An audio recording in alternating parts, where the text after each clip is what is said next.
Hoje, falar um pouco dos temperamentos, né? Um tema que é bastante.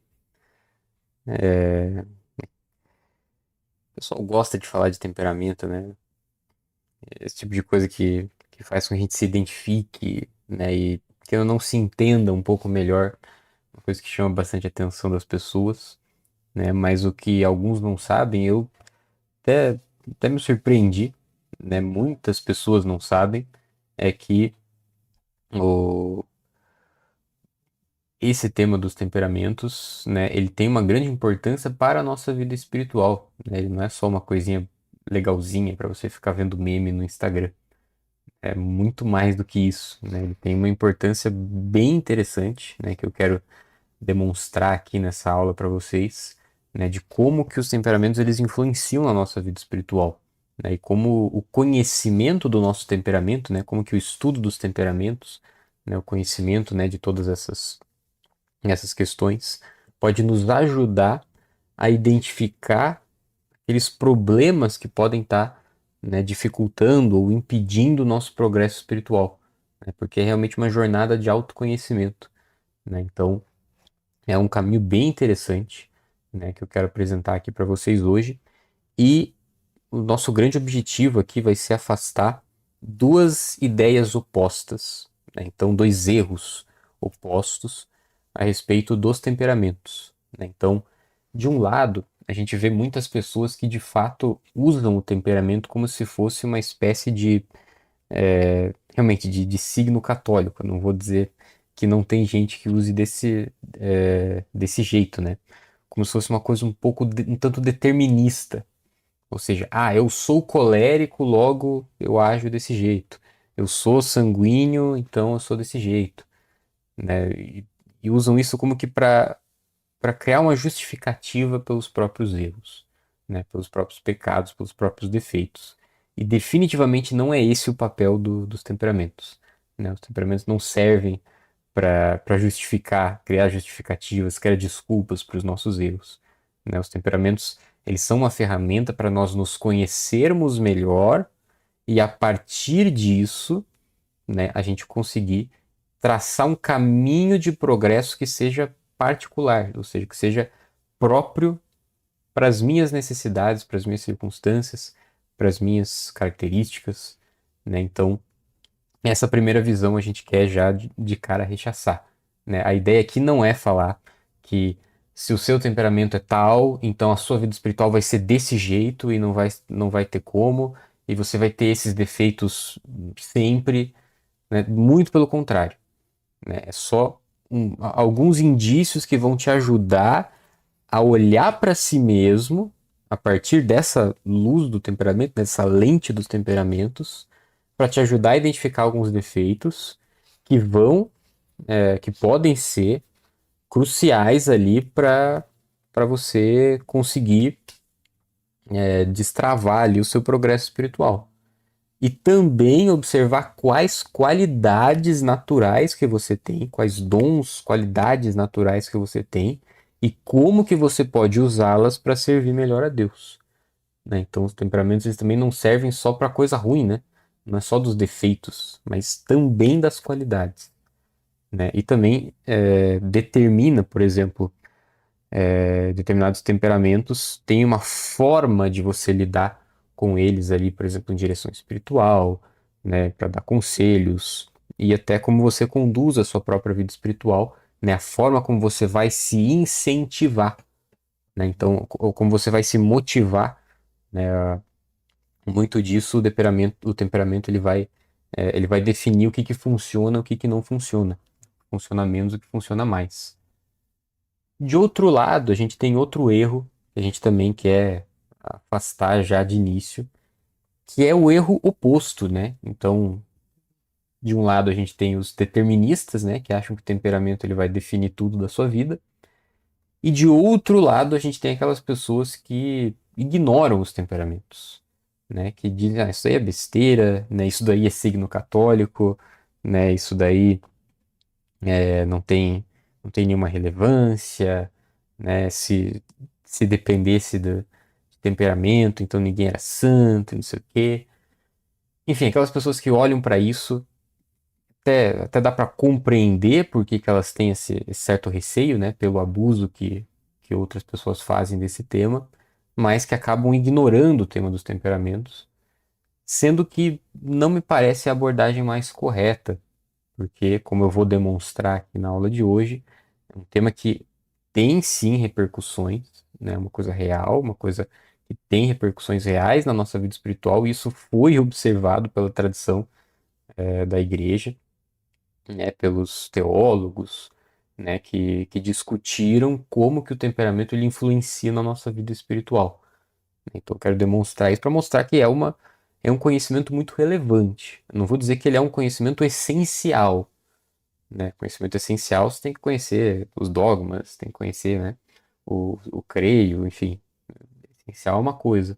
Agora, é muito útil, é uma coisa muito útil que nos ajuda demais a nos conhecermos melhor e traçar esse caminho de progresso espiritual, né? Então, feitas essas considerações, né, esse é o nosso objetivo da aula de hoje, né, afastar esses dois erros.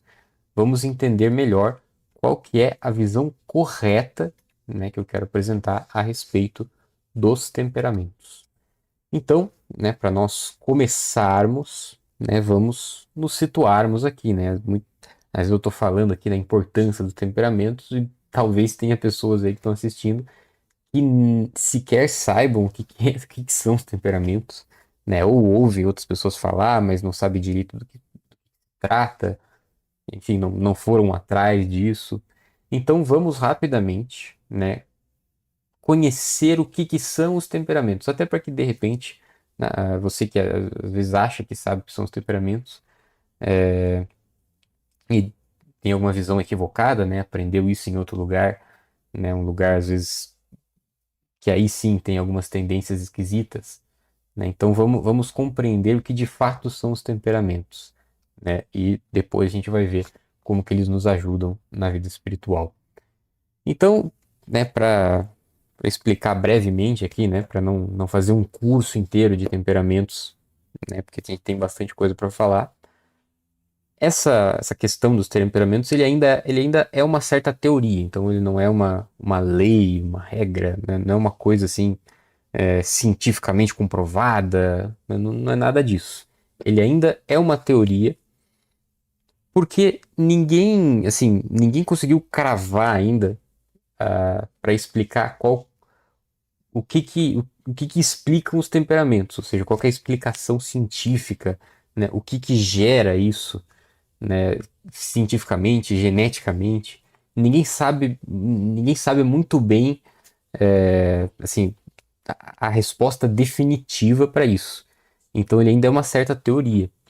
Acontece que ele é uma teoria que explica um fenômeno, né? Então aqui a gente tem que separar a explicação do fenômeno, né? Então, pegar um exemplo por aqui. Se você, não sei, você pega dois palitos assim, começa a bater um contra o outro e de repente sai uma faísca e cria uma fogueira. O que que você tem aí? Você tem um fenômeno. Olha, eu bato dois palitos aqui e apareceu fogo. Agora, qual que é a explicação para isso? Né? Pessoas talvez menos instruídas podem pensar que não, existe, sei lá, né, que se você pegar dois palitos, existe uma energia vital nos palitos, que se você chocar eles, essa energia vital se quebra e cria uma entidade chamada fogo. Isso é uma explicação. É uma explicação furada, uma explicação que, né, a gente vê que não faz muito sentido. Agora, isso invalida o fenômeno de que se você ficar batendo dois palitos ali, você vai criar uma faísca que pode ser uma fogueira? Não, não invalida o fenômeno. Então a explicação é uma coisa, o fenômeno é outra. A explicação dos temperamentos, a gente ainda não tem essa confirmação, né, de que são os quatro temperamentos ali que a gente conhece, né, que eu vou explicar ali a questão de quente, frio, seco, úmido. A explicação, não sabemos ainda se é isso aí mesmo. Agora, o fenômeno, ele é uma coisa que a gente consegue observar na realidade.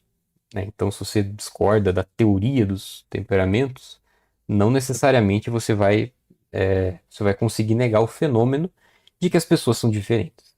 Esse é o fenômeno, esse é o acontecimento, né, que nós temos que observar. As pessoas são diferentes. Elas reagem de forma diferente, né, a determinadas situações. Então você vê a mesma situação, sei lá, você está andando na rua e alguém te xinga. Algo mais, talvez mais palpável.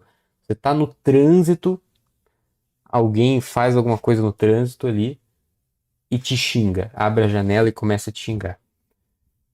Você percebe que as pessoas reagem a isso de formas diferentes, né? Então, existem pessoas que vão reagir de uma forma explosiva, né? Que vão retrucar, que vão xingar de volta, ou que pelo menos tem essa tendência, né? Tem essa vontade. Às vezes a pessoa é, é mais virtuosa ali e consegue se segurar, mas aquele ímpeto que está dentro dela mantém.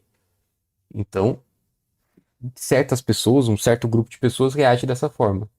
Mas exatamente a mesma situação, ou, outro tipo de pessoa reagiria de forma completamente diferente. Reagiria se recolhendo, reagiria de forma assustada. Meu Deus, por que que tá me xingando? Por que que tá buzinando pra mim? O que eu fiz de errado? Outras pessoas reagiriam talvez até de forma assim, nossa, é para mim? O que que tá acontecendo? De forma confusa. E é um círculo fechado, por assim dizer, né? Você não consegue pensar em muitos outros tipos de reação. Então, o que que explica que a um mesmo acontecimento você tenha, né, uma gama de reações diferentes? E ainda outro ponto, né, que é, vai, vai tomar ali a formação do outro quadrante ali dos temperamentos, que é a seguinte situação. Ok, aconteceu isso no trânsito, xingaram ali, etc., buzinaram, ok. Você pode ter reagido respondendo, pode ter reagido ficando na sua. Quando você volta para casa, ok, chegou são e salvo para casa, você senta no sofá ali, isso é algo que mexe com você? E como que isso mexe com você? Ou seja, você chegou em casa e esqueceu ali, agora eu vou fazer outra coisa, né, vou jantar aqui, já esqueci. Ou é uma coisa que você guarda, é uma coisa que você fica remoendo. E quando você fica remoendo, que sentimento que brota daquilo? Raiva ou um certo medo, ou um certo arrependimento, um remorso? De novo, a mesma situação para reações completamente diferentes. A forma como você vai reagir e como você vai trazer esse estímulo para si mesmo. O que eu quero, né, explicar com esse exemplo que eu dei? Que existem predisposições naturais, né, de certas pessoas. Não sabemos o que explica o fato de que certas pessoas reagem de um jeito e outras reagem de outro. A gente não poderia atribuir isso simplesmente à educação, porque existem pessoas que receberam a mesma educação e, no entanto, também reagem de formas diferentes. Você, você vê irmãos, né, criados sobre os mesmos pais, às vezes até gêmeos, em que um reage de uma forma e outro reage de outra completamente diferente, né? E você vê isso até quando bebês, assim, né? Então, pais ali que tiveram um filho que reage de um jeito, aí tiveram um outro filho que reage de outro completamente diferente. Então, esse fenômeno, ele existe, né? Isso não dá pra gente negar. A explicação disso, que é o que eu vou apresentar aqui para vocês, dos temperamentos, pode não ser a melhor, mas é uma explicação que manteve relativamente constante ao longo de milênios.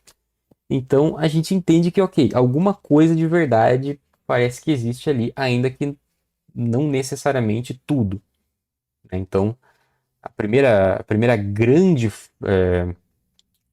tentativa de explicar isso surgiu com Hipócrates.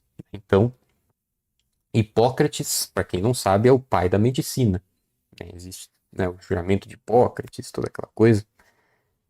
Ele, observando esse fenômeno, tentou buscar uma explicação biológica para isso, né? E ele associou isso à, à quantidade de líquido que tinha na pessoa ali, né? Então, a pessoa que tinha maior quantidade de sangue, ela é o sanguíneo.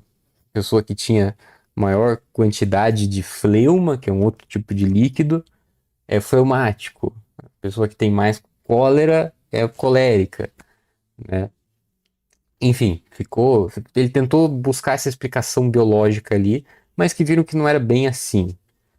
Porém, essa questão de você classificar em quatro grandes padrões ficou. Porque de fato você consegue encaixar os temperamentos nesse quadrante, né? Então, realmente, é uma coisa que você pega ali uma. Esqueci o nome do negócio cartesiano ali, né? Você tem um eixo horizontal, um eixo horizontal, um eixo vertical, né? E você consegue incluir todas essas formas de você reagir dentro desse quadrante.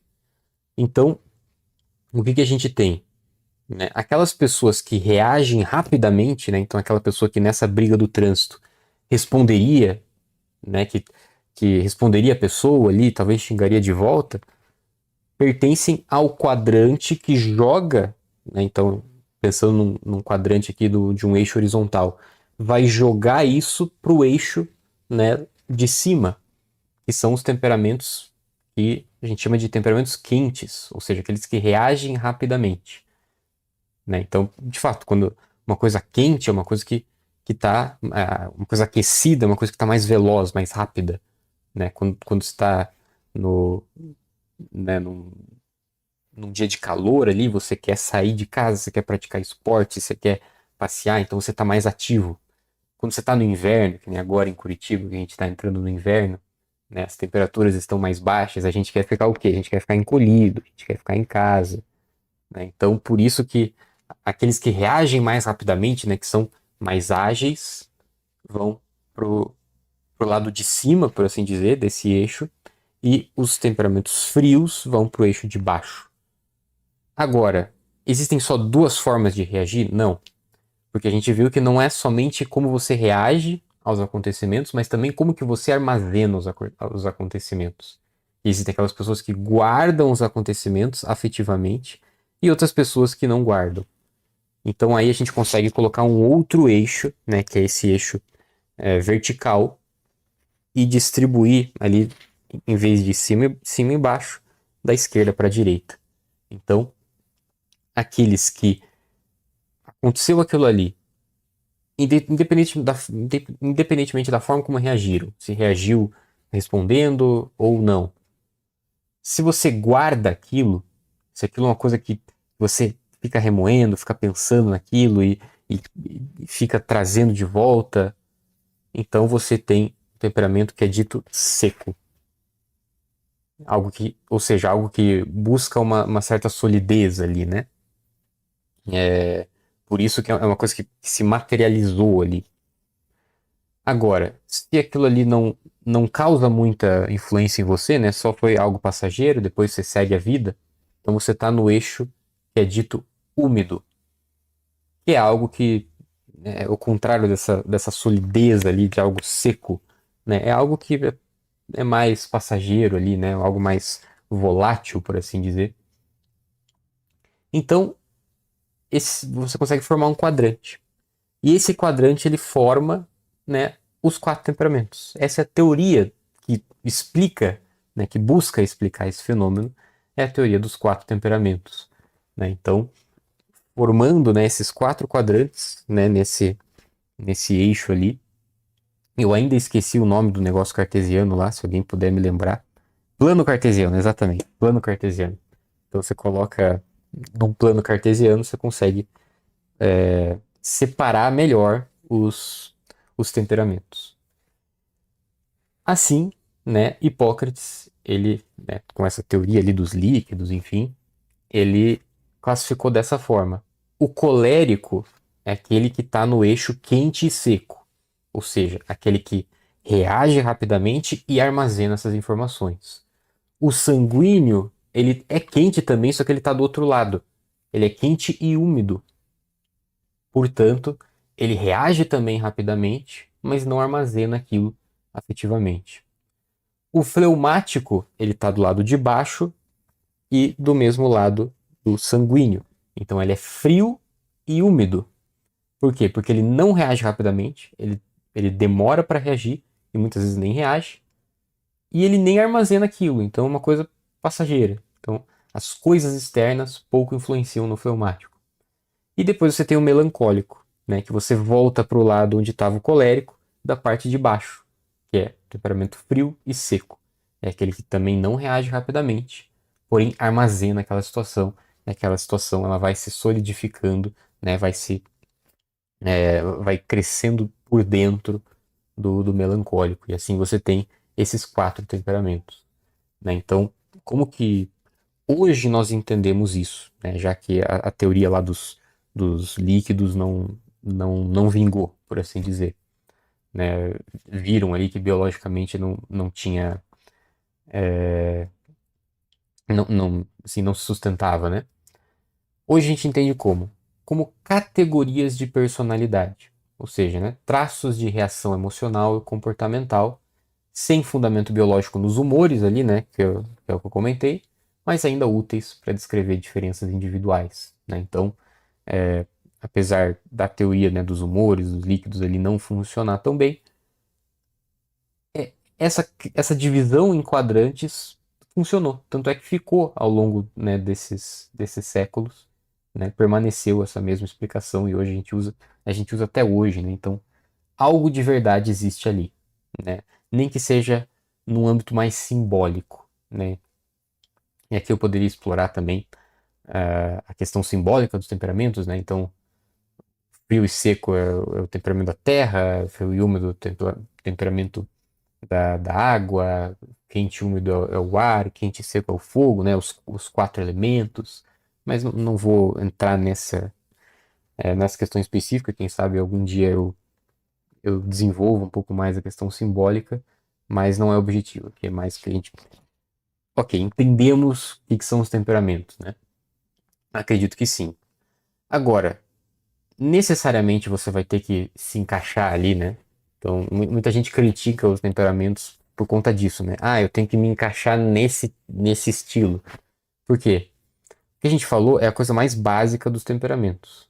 Agora, se você vai pegar um livro de temperamentos ali, né? Você vai desenvolver um pouco mais, você vai ver várias descrições.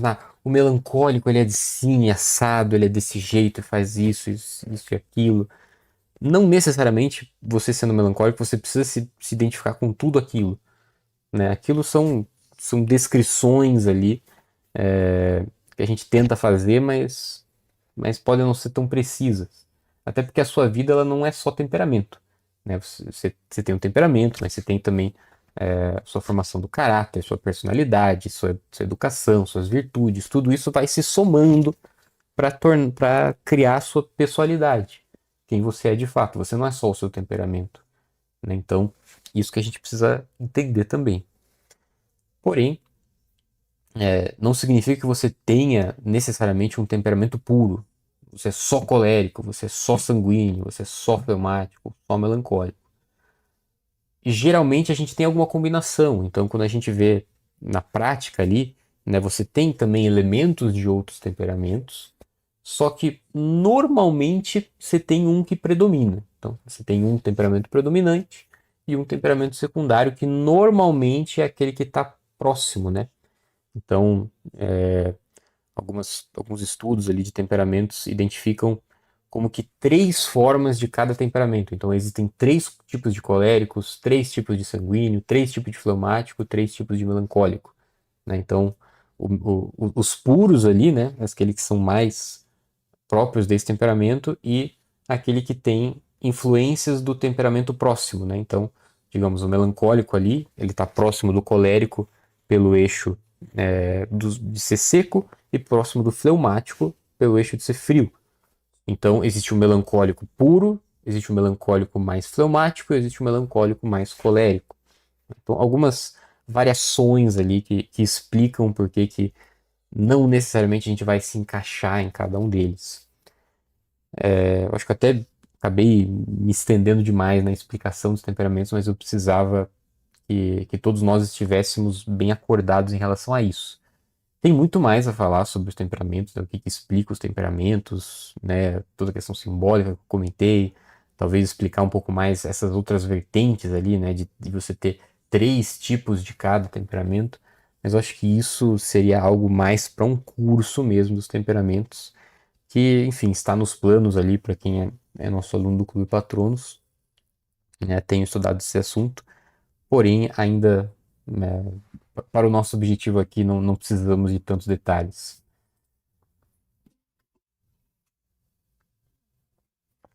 Mas o importante é a gente saber isso, né? Temperamento ele não é um destino fixo, né? Ele não é o determinismo, né? Então, afastando esse primeiro erro que eu comentei lá no início da aula, aqui a gente não deve olhar os temperamentos como algo que vai definir quem eu sou.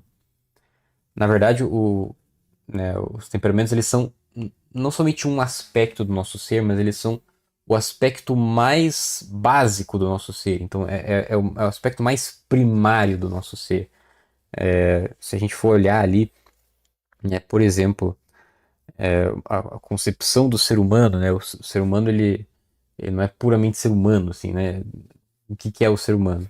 Ele tem algo de animal, mas ele também tem algo de vegetal, ele tem algo de mineral, né? Então, temos algo de mineral na medida em que nós temos um corpo palpável, material.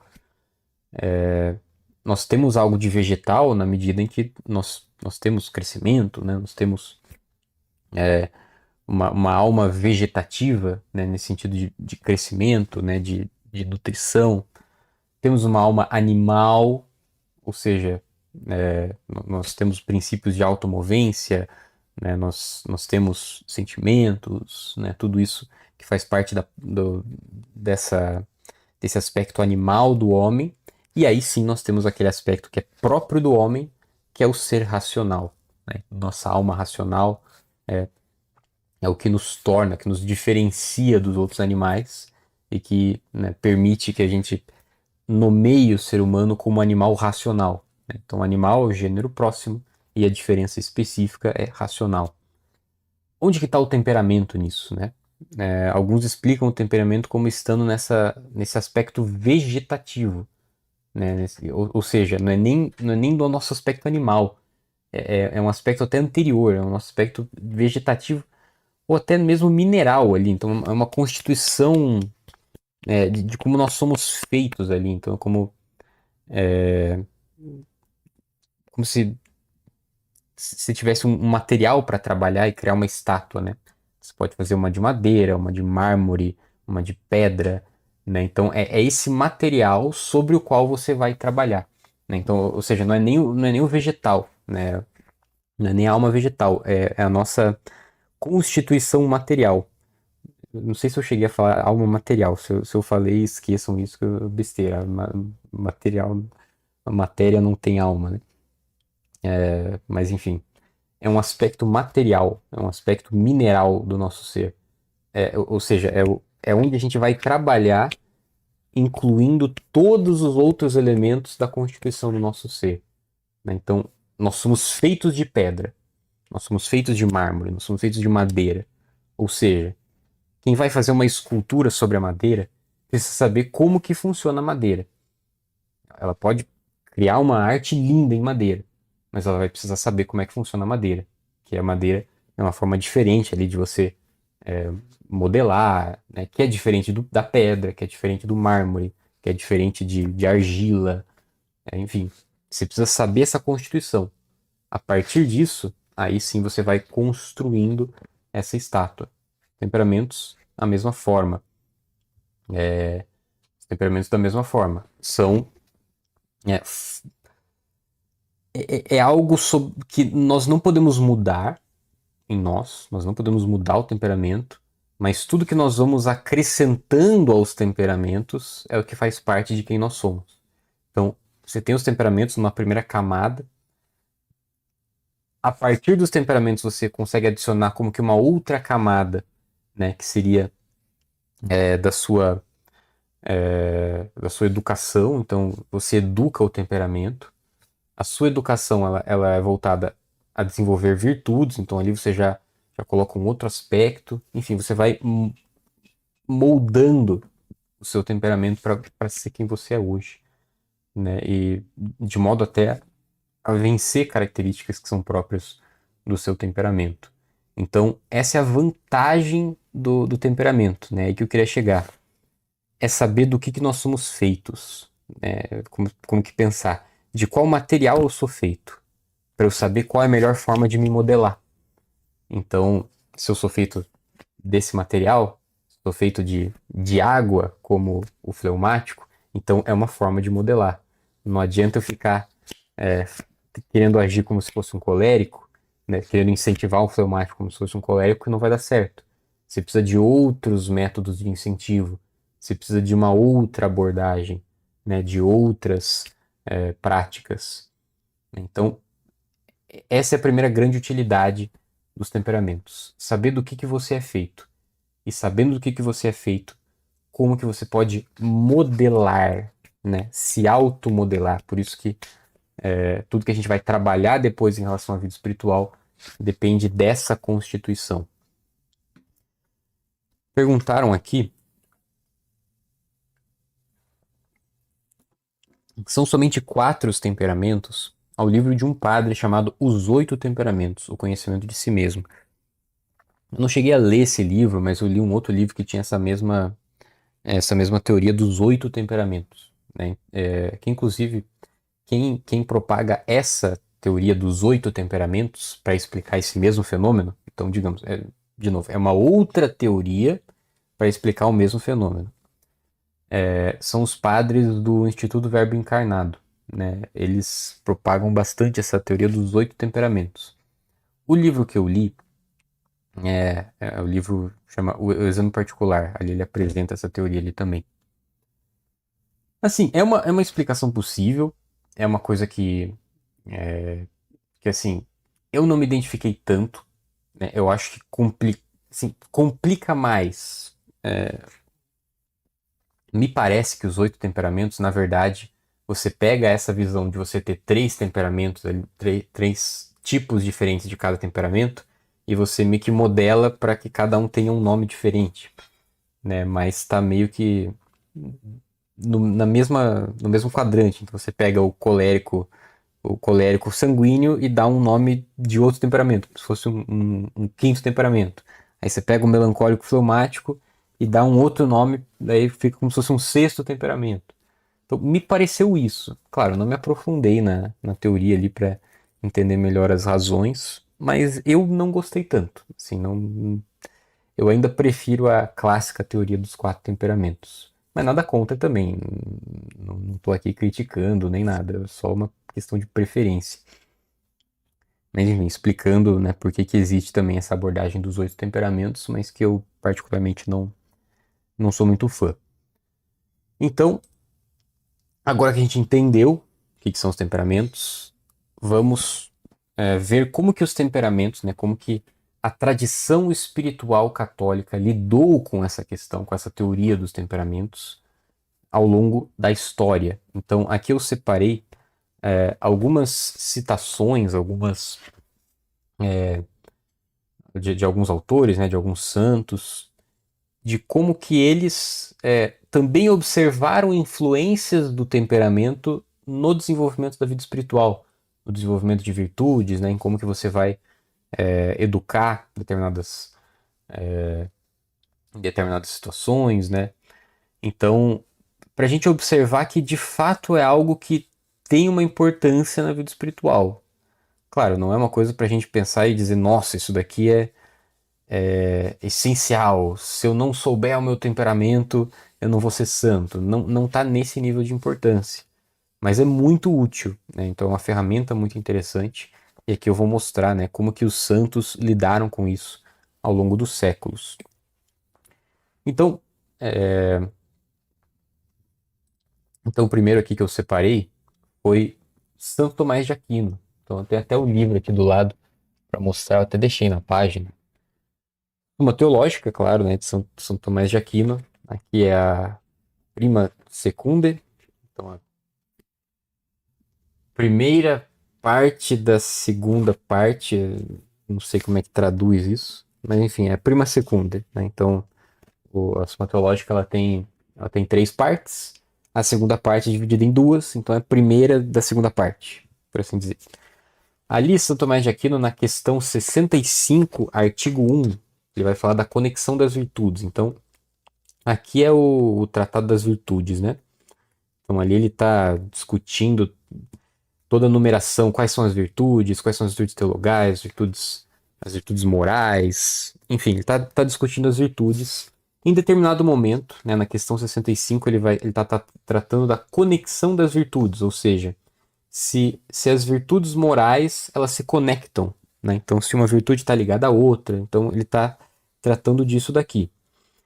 E, enfim, não é nem sobre temperamento especificamente, mas ele vai dizer uma coisa muito interessante. Deixa eu ver se eu acho aqui a citação, mas eu coloquei ali, né? Ele observa, por exemplo, que alguns por temperamento natural são propensos a atos de generosidade. Aqui eu citei em outra tradução, mas na tradução que eu tenho aqui, que é a da Eclese, deixa eu ver se eu acho aqui onde ele colocou isso. Aqui, ó. E nesta acepção, então, ó, vamos lá. A virtude moral pode ser considerada perfeita ou imperfeita. Esta, ou seja, a imperfeita, com uma temperança ou fortaleza, não é mais do que uma inclinação nossa, oriunda da natureza ou do costume, para fazer alguma obra genericamente boa. Então, aqui ele está primeiro distinguindo a virtude perfeita da virtude imperfeita. O que é uma virtude imperfeita? É aquela que nós temos por uma inclinação. Ou seja, você já tem uma inclinação a ser desse jeito. Você já tem uma inclinação a ser uma pessoa temperante, uma pessoa forte, né, uma pessoa corajosa. Algo que você tem por inclinação, meio que você meio que nasceu com essa facilidade. Então é uma virtude que ele diz que é imperfeita. E nesta acepção, as virtudes morais não são conexas. Ou seja, nessa acepção, você não pode dizer que se somente por essa inclinação natural você é uma pessoa corajosa, só por isso você não pode dizer que você tem mais facilidade para ser justo, para ser temperante, etc. Porque é só uma inclinação natural que você tem. Não é algo que você desenvolveu, né, crescendo nas virtudes e se esforçando, desenvolvendo. E aqui que ele vai falar do temperamento. Então, e nesta acepção, as virtudes morais não são conexas, pois vemos que certos, por compleição natural ou por qualquer costume, são prontos para as ações liberais, sem o serem para o exercício da castidade.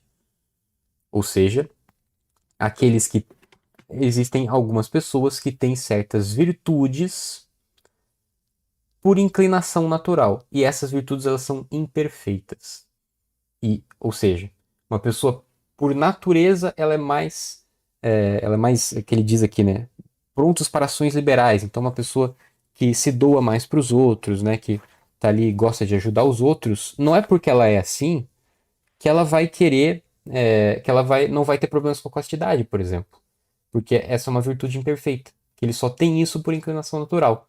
Ou como ele diz aqui, por compleição natural. Em outra tradução você vai ver exatamente o que eu listei ali.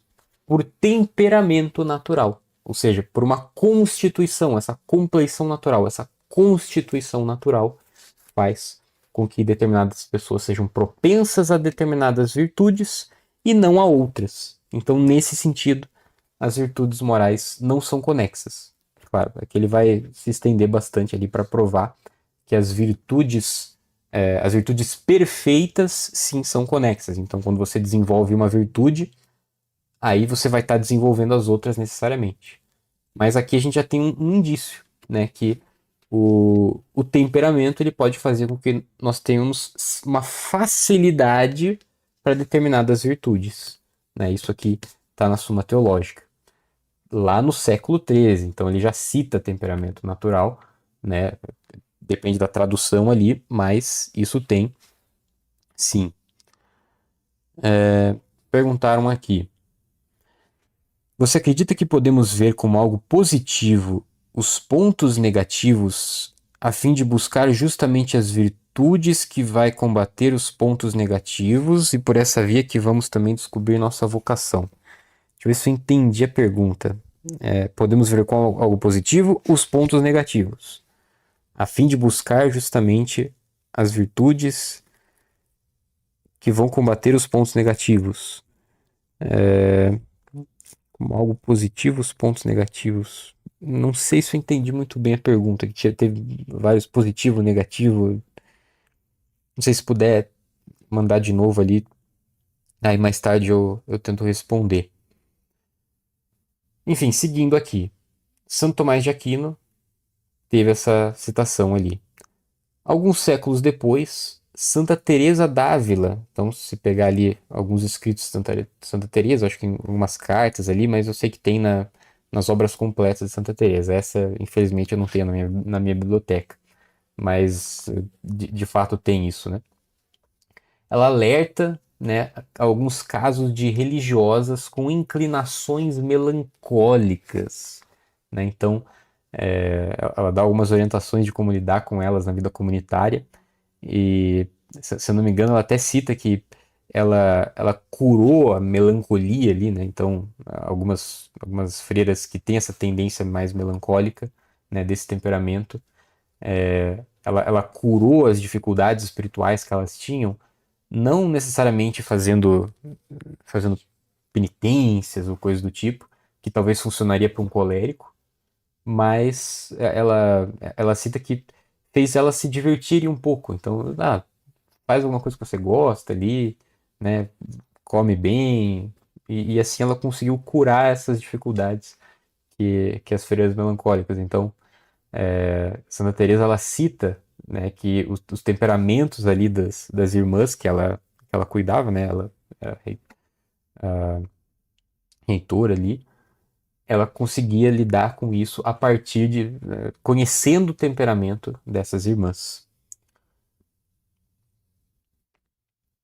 São Francisco de Sales, né, um pouquinho depois, ali na Filoteia, né? Então, a introdução à vida devota.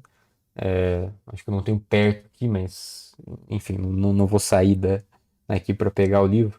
Mas eu separei aqui a citação. Ele vai dizer: ó, ele está tratando do combate às imperfeições naturais. Então, se alguém tiver aí Filoteia perto, pode abrir ali, parte 1, capítulo 24. Ele vai reconhecer, né? Então, ali ele está falando do combate às imperfeições naturais. Então, ao contrário de São Tomás, que está citando as virtudes naturais, aquelas inclinações para uma virtude, aqui ele está falando dos defeitos, né? Então, das imperfeições naturais. Então, ali ele reconhece que existem algumas pessoas que são de espírito leviano e outras de caráter ríspido.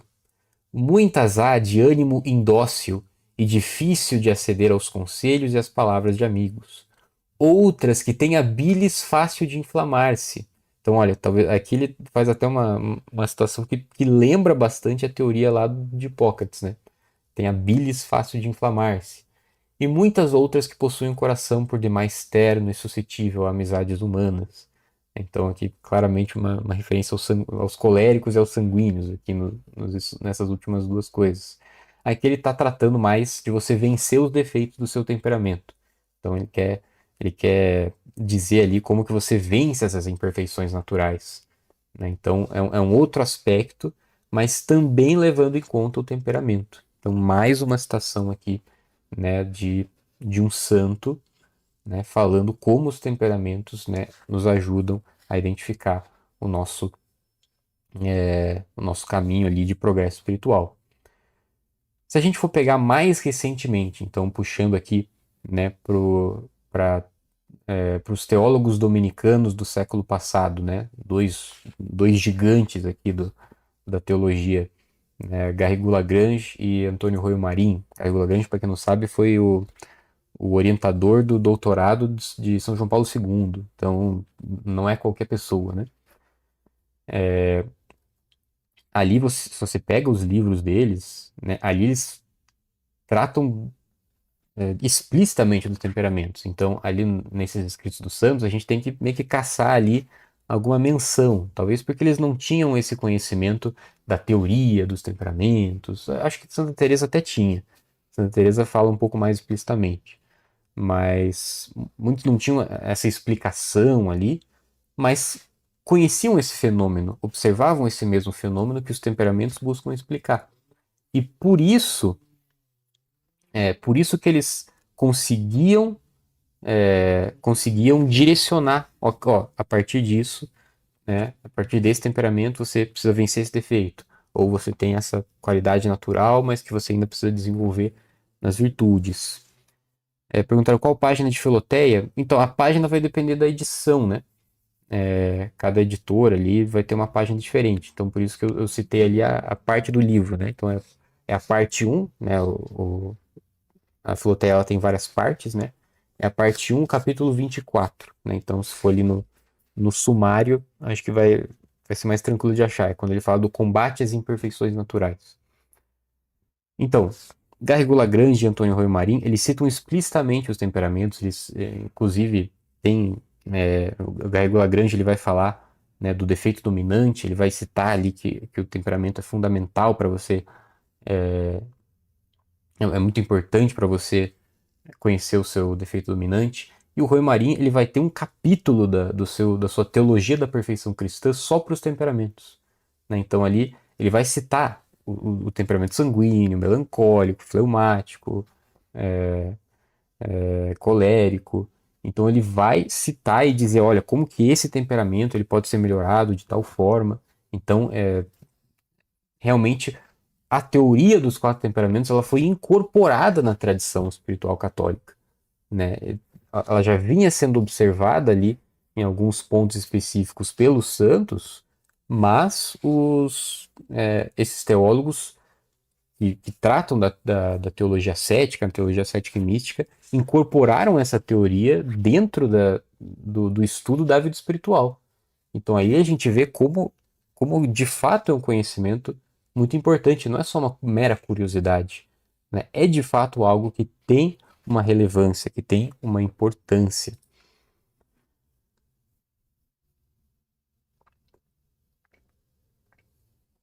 Então, esse é exatamente o ponto, né?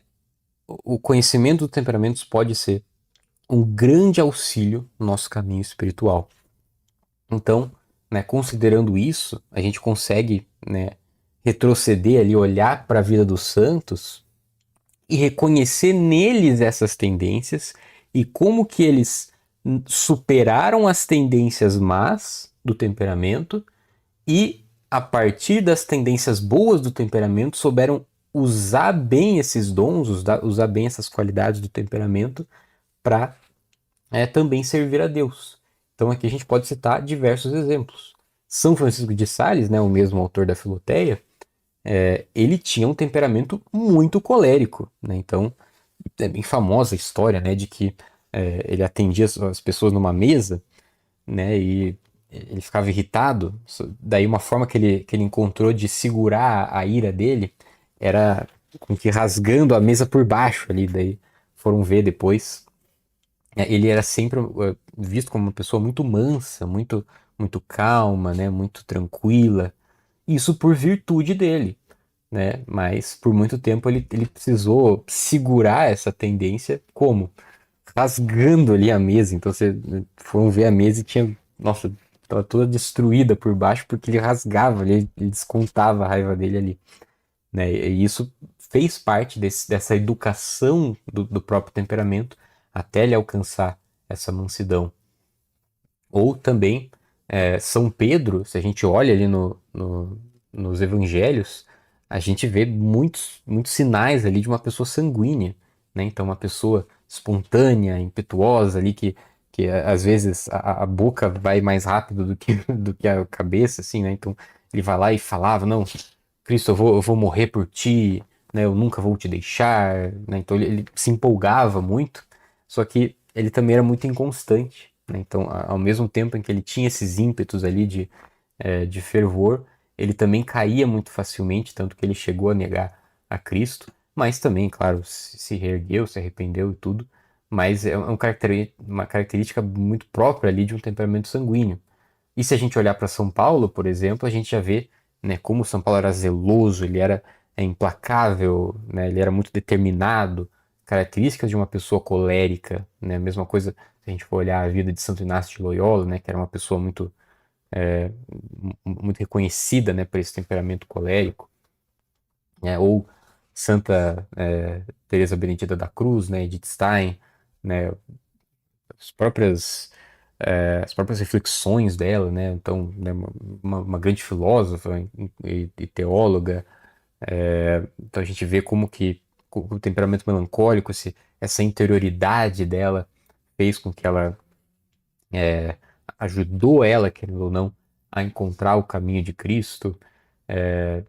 Santa Teresinha, né? Acabei não colocando nos slides, mas Santa Teresinha, você vê a história de uma alma, é claramente uma alma melancólica, né? Uma alma que tem essa tendência melancólica e ela soube vencer os desafios de uma pessoa melancólica. Então, a gente vê claramente ali na história de uma alma ela vencendo essas más tendências do temperamento melancólico e usando a seu favor as boas tendências, né? Então, essa interioridade, essa capacidade ali, né, de aprofundamento das coisas foi o que permitiu, querendo ou não, que ela desenvolvesse, né, toda a questão ali da pequena via e muitos outros casos, né, Santo Tomás de Aquino comentei aqui também, né, que teria traços fleumáticos, né, então a gente percebe, né, a forma como ele é metódico, né, como ele é sereno, enfim. Então é interessante a gente observar a vida dos santos e ver que eles tinham essas tendências também. Porque todos nós tivemos um temperamento. De novo, lembrando, temperamento é do que nós somos feitos, né? Então, qual material nós somos feitos. E é a partir desse material que nós vamos nos moldando, né? Para isso que serve o temperamento. O material ele não vai definir qual vai ser a nossa forma final, mas é o material que vai definir qual é a melhor forma de trabalhar esse material. Esse é o ponto, e é claro que a vida espiritual ela entra muito nisso. Então, né, toda a questão ali de como os temperamentos podem nos ajudar na vida espiritual, né, olhando esse exemplo dos santos, a gente consegue ver que os temperamentos eles têm essa função bem específica, bem própria de nos ajudar no nosso combate espiritual, né? Então, os temperamentos eles nos dão uma luz, eles iluminam o caminho do nosso combate espiritual. Por quê? Porque é realmente como se fosse uma bússola que nos aponta as nossas fraquezas, as nossas fortalezas naturais e onde a gente deve direcionar o nosso combate. Porque, é claro, a gente não pode. Isso é uma das estratégias que eu citei na aula passada, né? Quando eu analisei o livro do combate espiritual. A gente não pode vencer todos os nossos defeitos ao mesmo tempo. A melhor tática do combate espiritual é a gente focar em um ponto. E focando em um ponto, né? Então, é realmente uma tática de guerra. Você não vai distribuir todo o seu exército para que cada um pegue um. Não, você vai focar o seu exército onde o seu inimigo é mais forte, para que você derrube aquele ponto mais forte do inimigo e aí sim você consiga entrar em outras frentes de combate. Mas você tem que ter um foco primeiro, né? E o temperamento ele vai iluminar esse foco. Ele vai nos ajudar a enxergar onde que nós devemos combater primeiro. E como que ele faz isso? Principalmente nos dando oportunidade de conhecer melhor qual é o nosso defeito dominante, né? Então, o próprio Garrigou Lagrange que eu citei, ele diz, né, que o defeito dominante ele tem uma relação íntima com o nosso temperamento, né? Então, é ali o ponto fraco por onde o inimigo ele tenta atacar a nossa alma, né? Então, ali que a gente tem que cuidar, porque é ali que ele vai atacar. Então, é ali que a gente vai atacar também no ponto do inimigo, para não deixar que ele nos invada pelo defeito dominante, né? Então, alguns exemplos, né? O temperamento colérico, ele pode, por ter essas inclinações próprias do temperamento colérico, ele pode ter como defeito predominante a ira ou o orgulho. O melancólico, pode ser a assídia, pode ser o medo e muitas vezes até a vaidade. No sanguíneo, talvez a instabilidade, né, a sensibilidade, né, a gula, a luxúria. No fleumático, a preguiça, a omissão. Então, o temperamento, ele nos ilumina qual que é esse defeito que a gente vai ter que combater, que a gente vai direcionar os nossos primeiros esforços no combate espiritual.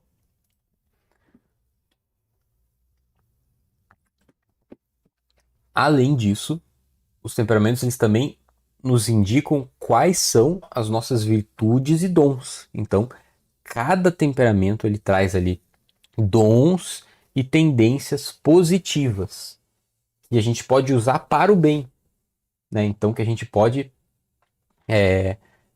das quais a gente pode se aproveitar, né? Então, são pontos fortes que indicam onde que eu posso servir melhor a Deus, né? Então, também iluminam o combate espiritual nesse sentido. Vou mostrar que, olha, tá, esses esforços são mais frutuosos. Eles rendem mais frutos, né, no meu combate quando eu ajo dessa forma. Então, vou dar um exemplo aqui. Então, você pensa, por exemplo, o colérico, ele normalmente ele vai encontrar mais frutos em algumas leituras que são mais pesadas ali, né? Então, meditações ali sobre o inferno, né, sobre o pecado, né? Isso muitas vezes motiva o colérico, né, dá mais frutos, porque ele tem esse ímpeto da determinação, né, de buscar um objetivo. Então, ali ele vai se sentir inflamado por aquilo, para combater e tudo mais. Essas mesmas leituras não funcionariam tanto, talvez, para um melancólico, que talvez poderia se sentir um pouco acuado ali de, nossa, estou lendo sobre o inferno, pecado, talvez ele se sinta muito mal com aquilo.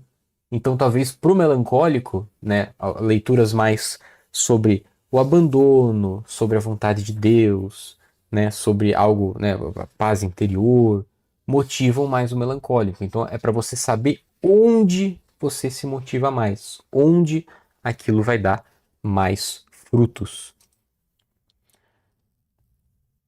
E é claro, né, ninguém consegue tratar o próprio temperamento, né, trabalhar o próprio temperamento, fazer o próprio combate espiritual sem o auxílio da graça, né? Então aqui sempre tem que fazer esse aviso, né? Apesar da gente estar querendo ajudar vocês nesse combate espiritual, que querendo ou não é a parte que nos cabe, né? Ou seja, enveredar todos os esforços que nos forem possíveis, mas é claro que quem vai nos transformar é a graça de Deus, né? Então esse escultor, aquele que vai nos esculpir o nosso material, não somos nós mesmos, né? A gente não pode olhar aquela imagem estoica, né, do homem se esculpindo. Não. É a graça que vai nos esculpir. Tudo que nós vamos fazer é não atrapalhar esse trabalho da graça, né? Então, o nosso objetivo, né, de nos esculpirmos, na verdade, é a graça que vai nos esculpir para nos tornar outros Cristos. Então, é isso que a graça está fazendo em nós, né? Trabalhando nesse material do qual nós somos feitos, que é o temperamento, para que nós sejamos outros Cristos. E não significa que nós todos seremos iguais, mas sim que seremos uma face de Cristo, né? Uma face, porque Cristo, claro, a gente não sabe qual foi o temperamento de Cristo, né? Porque, lógico, é muito, muito difícil de você olhar isso em relação a Cristo, mas eu acredito muito que ele tinha faces de todos os temperamentos, para que cada um dos temperamentos ele pudesse, né?